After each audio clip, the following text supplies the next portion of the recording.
Bonjour à toutes, on se retrouve aujourd'hui pour la vidéo du tutoriel qui va retracer les points techniques de la robe Garenne. C'est une jolie robe à la taille froncée déclinable en blouse avec ou sans manches. Vous aurez le choix de réaliser un col voulanté qui apporte une touche d'élégance au décolleté ou de coudre une version simple sans col pour une robe plus décontractée. Votre enfant sera libre de ses mouvements grâce à l'ampleur de la jupe et aux manches élastiquées. Hors caméra, j'ai réalisé les étapes 1 et 2, donc j'ai thermocollé les pièces indiquées sur le tutoriel et j'ai également surfilé les bords francs indiqués. Et maintenant, je vais pouvoir passer à l'étape 3, donc assembler les bords francs. On va venir assembler les épaules du buste devant et du buste dos, également les épaules du col devant et du col dos et les épaules des enformes. Donc pour rappel, pour le col, donc juste ici, les côtés A assemblés ensemble sont les côtés surjetés. Ils sont indiqués par des crans.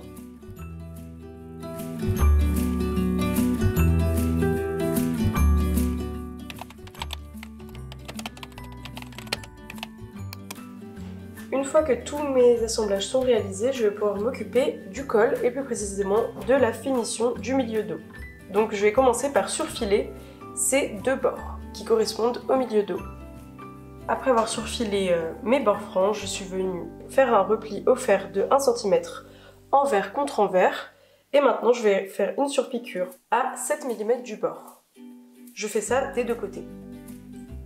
Ma finition du milieu dos du col est maintenant terminée comme vous pouvez le voir. Et je vais pouvoir passer à l'ourlet mouchoir au bas de mon col. Donc l'ourlet mouchoir, c'est un ourlet très fin et très minutieux qui va pouvoir permettre au col de garder sa jolie forme volantée.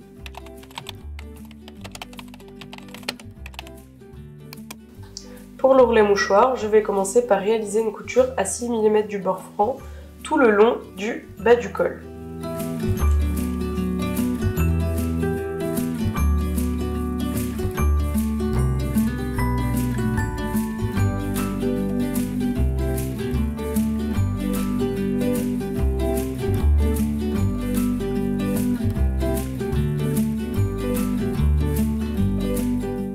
Ensuite, on passe côté planche à repasser où on va venir replier au fer tout le long de la piqûre réalisée précédemment à 6 mm du bord.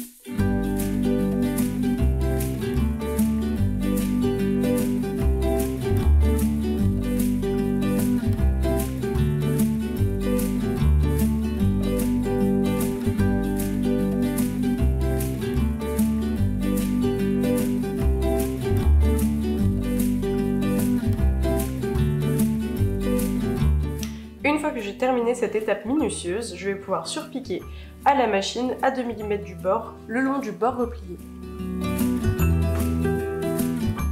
Mon ourlet mouchoir est presque terminé. Maintenant, je vais pouvoir dégarnir ma valeur de tissu en trop en faisant bien attention à ne pas couper le col en dessous.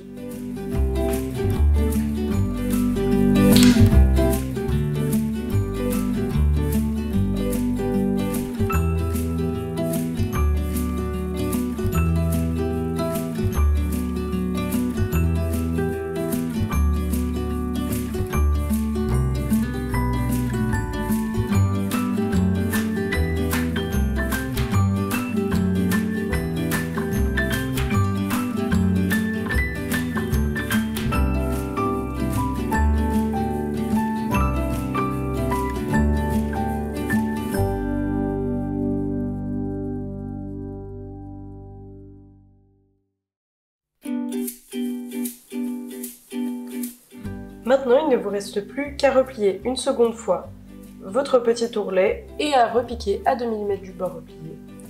Et ce sera terminé. Vous voyez, c'est pas si difficile, en fait c'est juste très minutieux. Et voilà, l'ourlet mouchoir est terminé. Donc comme vous pouvez le voir, c'est une très jolie finition, très minutieuse. Donc pas de panique si jamais votre tissu a un effet un petit peu gondolé après avoir été tiré dans tous les sens. Ce n'est pas grave du tout car quand vous allez donner le coup de fer pour aplatir l'ourlet, cet effet disparaîtra aussitôt.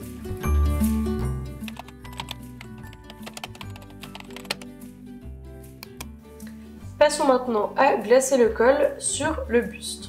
Tout d'abord, je vous recommande de vous munir d'un réglet et d'un stylo effaçable à la vapeur ou d'une craie tout en s'assurant que ça va bien partir de votre tissu une fois votre vêtement terminé et de marquer un repère à 7 mm des milieux dos. Donc un petit trait suffit.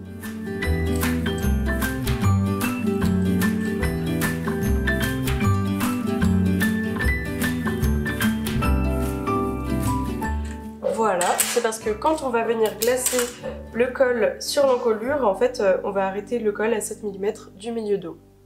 Donc c'est pour vous aider à mieux le positionner. Et je vais venir placer mon col devant, sur mon devant, donc envers du col contre endroit du buste, en faisant correspondre les épaules. Je viens épingler mes épaules ensemble. Donc on fait attention au raccord de couture.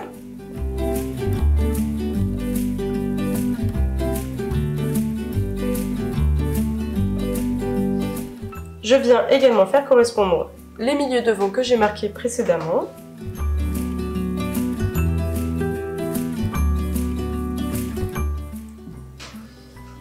Et je viens positionner l'extrémité de mon col dos contre le petit repère marqué à 7 mm du milieu dos du buste.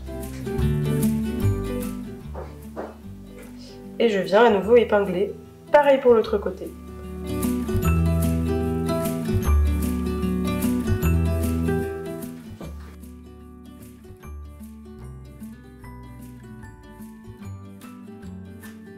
Une fois que j'ai bien tout épinglé, je vais pouvoir coudre mon col contre mon buste à 7 mm du bord tout le long de l'encolure, enfin tout le tour de l'encolure plutôt.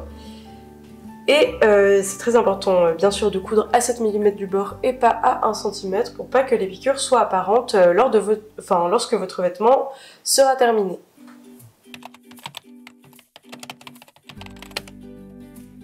On va passer à fixer la bride élastiquée. Donc là encore une fois, je me munis de mon réglet et de mon stylo effaçable à la vapeur. Et sur le côté droit au porté, donc celui-ci, à 1,5 cm du haut du milieu dos, à l'emplacement de la goutte, vous voyez, je vais venir marquer un repère qui marquera l'emplacement de la goutte, de la bride.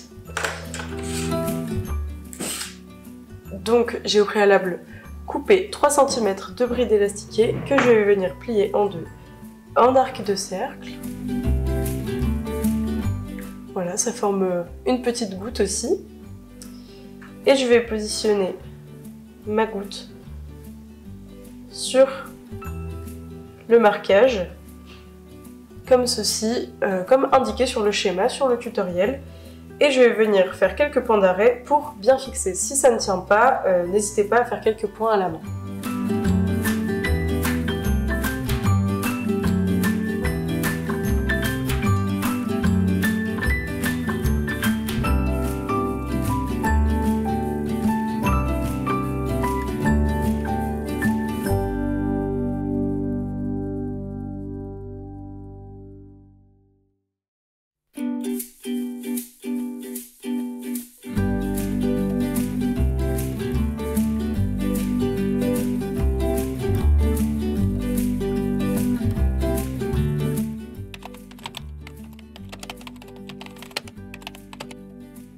Je vais assembler mon enforme à mon buste et à mon col.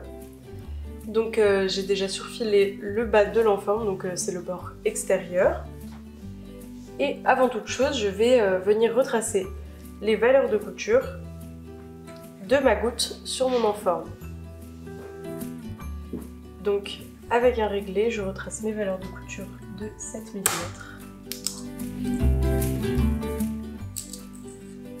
En faisant des petits marquages que je vais venir relier par la suite. Ça sert à rien de faire tout autour de la goutte, c'est vraiment pour la pointe, pour savoir où commencer et terminer ma piqûre.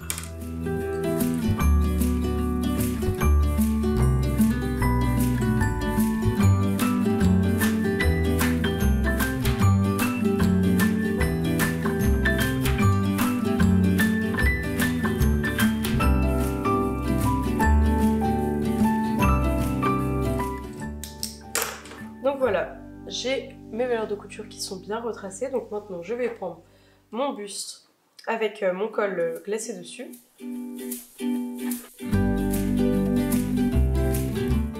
Je le positionne correctement. Et je reprends mon enforme que je vais positionner alors endroit de l'enforme contre l'endroit du col ou alors du buste si vous avez choisi de ne pas réaliser le col. Je vais bien faire correspondre, comme tout à l'heure, les coutures épaules et la goutte, donc je vais bien tout épingler. Je fais attention à ne pas épingler mon col quand j'épingle ma goutte. Donc je le dégage un petit peu.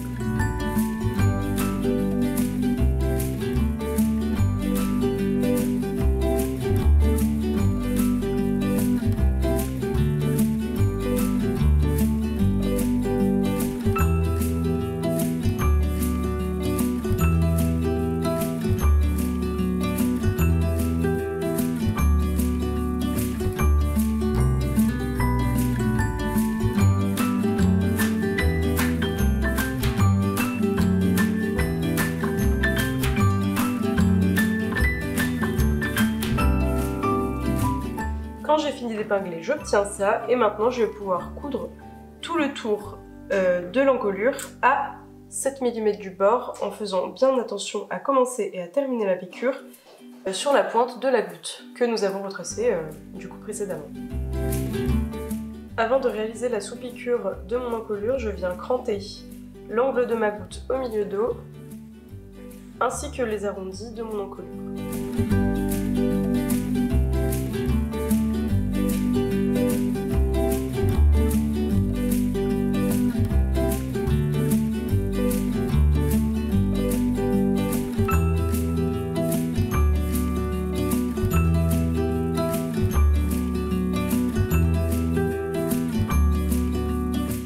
Je crante également les angles en haut de mon milieu dos.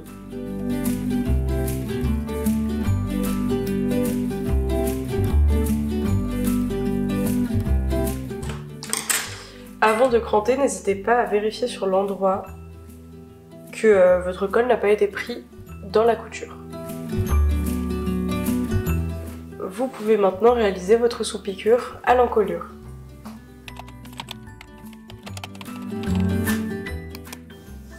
Comme vous pouvez le voir, le haut de notre robe prend forme, donc maintenant je vais pouvoir assembler les côtés de mon buste et les côtés des manches.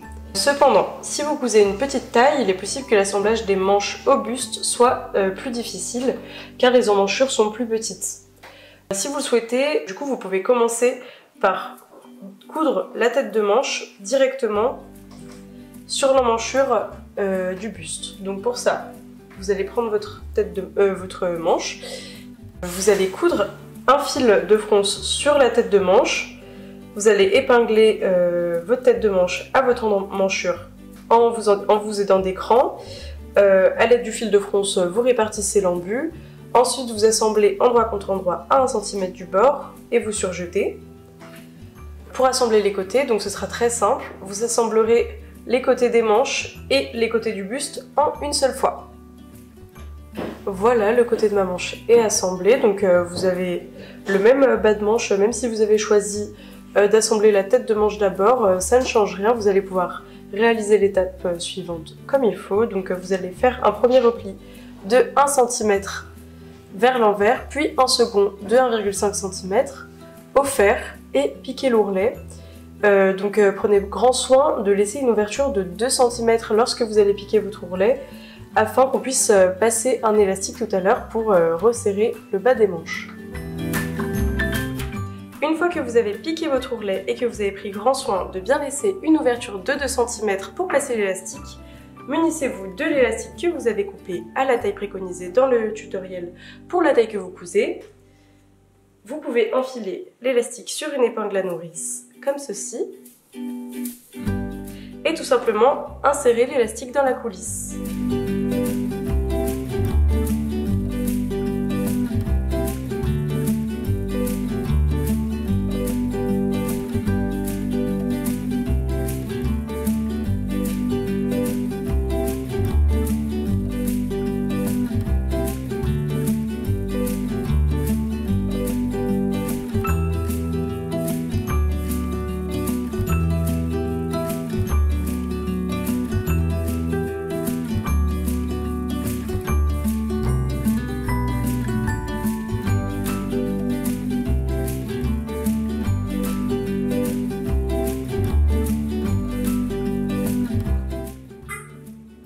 J'ai fini d'insérer mes élastiques dans mes coulisses. J'ai épinglé pour que tout tienne bien. Je vais pouvoir maintenant refermer mes ouvertures. D'abord, je vais piquer mes élastiques pour qu'ils tiennent en place comme sur le schéma. Et ensuite, je vais pouvoir refermer mes coulisses en continuant la surpiqûre de mon ourlet.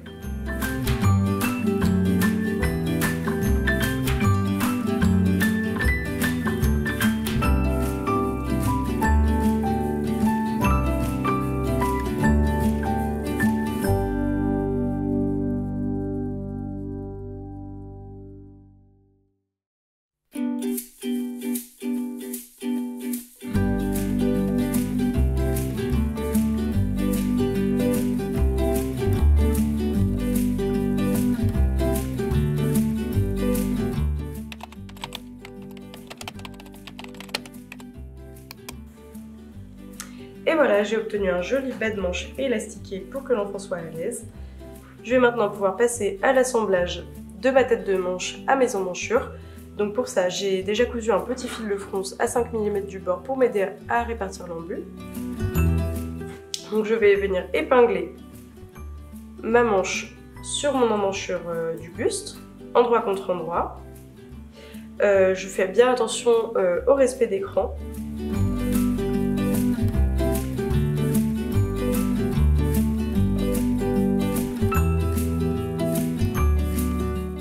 Et je fais également attention à bien faire correspondre mes coutures d'assemblage.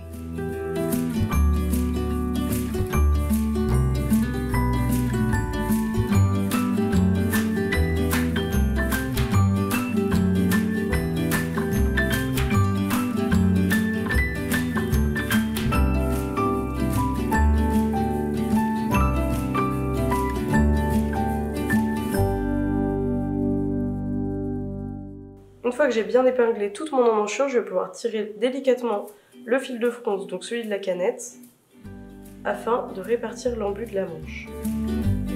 Attention, lorsque vous assemblerez, il ne doit pas y avoir de fronce sur la tête de manche, c'est uniquement pour vous aider à répartir l'embu.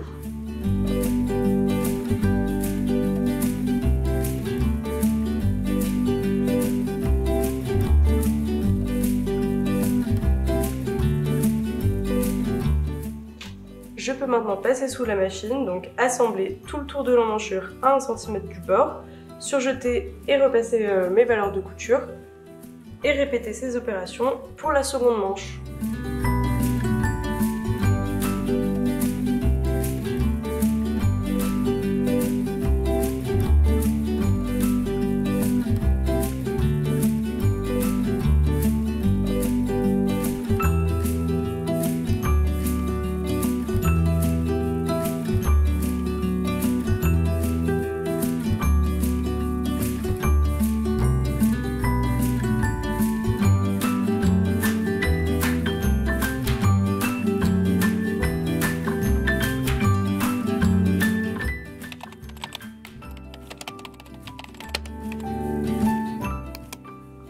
Ça y est, mes manches sont assemblées, donc là on peut voir que mon vêtement prend vraiment forme, il ne manque plus que la jupe, donc on va assembler les côtés de la jupe qu'on a déjà surjeté à la deuxième étape, et on va également coudre 2 fils de fronce au niveau de la taille. J'ai ma jupe ici prête à être assemblée, donc à l'aide d'épingles, on va venir épingler ma jupe à mon buste, endroit contre endroit, en respectant bien les milieux devant et dos marqués précédemment. et en faisant bien correspondre les coutures côté.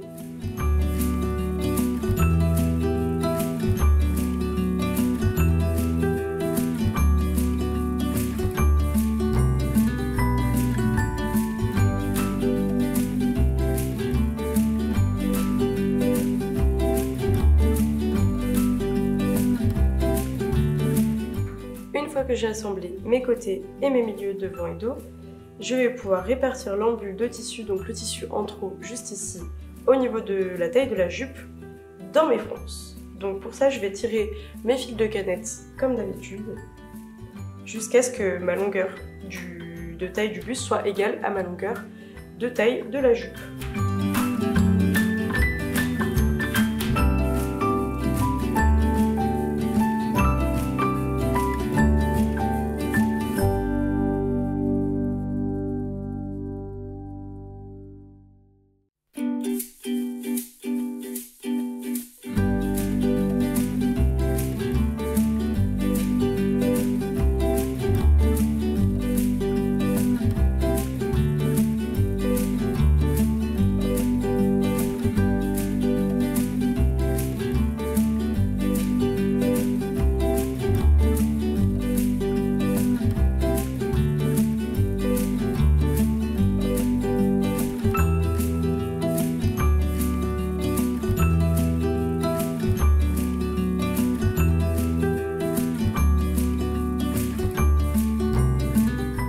Une fois que j'ai fini de froncer ma jupe, je peux passer à l'assemblage et je pourrai ensuite surjeter mes deux épaisseurs ensemble. Et voilà, ma robe est quasiment terminée. Je pense que vous n'avez plus besoin de moi car il ne reste plus qu'à réaliser l'ourlet au bas de la robe et à coudre le bouton dans le dos en regard de notre petite bride que nous avons posée tout à l'heure. Félicitations, la robe est terminée. J'espère de tout cœur que vous avez passé un bon moment en la cousant. N'hésitez pas à partager vos jolies créations sur les réseaux sociaux avec les hashtags RobeGarenne et #LizTaylor et à laisser un petit commentaire sous cette vidéo si elle vous a été utile.